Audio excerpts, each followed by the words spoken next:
চিপকো আন্দোলন কবে এবং কোথায় শুরু হয়? উত্তর: ব্রিটিশ শাসনকাল থেকেই বনজ সম্পদের ওপর অধিকার স্থাপন নিয়ে হিমালয়ের পাদদেশস্থ গড়োয়াল ও কুমায়ুন অঞ্চলের স্থানীয় মানুষজনের মধ্যে আন্দোলনকারী মনোভাব গড়ে উঠেছিল।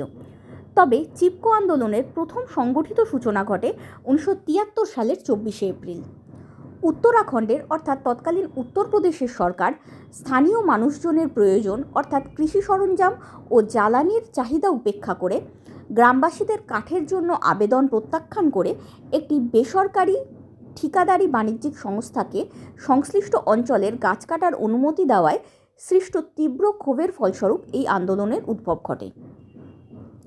চামোলি জেলার মণ্ডল গ্রামে চণ্ডীপ্রসাদ ভট্টের নেতৃত্বে দাসলি গ্রাম স্বরাজ্য মণ্ডল কর্তৃক বন নিধনের বিরুদ্ধে প্রতিবাদের সময় থেকেই এই আন্দোলনের আনুষ্ঠানিক সূত্রপাত। এখান থেকেই আন্দোলন ছড়িয়ে পড়ে রেনি গ্রাম সহ গড়োয়াল অঞ্চলের অন্যান্য এলাকায়। তবে এই আন্দোলন প্রতীকী ও নারী নেতৃত্বাধীন অহিংস পরিবেশবাদী আন্দোলন রূপে আন্তর্জাতিক পরিচিতি পায় 1974 সালের মার্চ মাসে রেনি গ্রামে গৌরা দেবীর নেতৃত্বে পরিচালিত স্থানীয় নারীদের দ্বারা সংগঠিত বিদ্রোহের মাধ্যমে।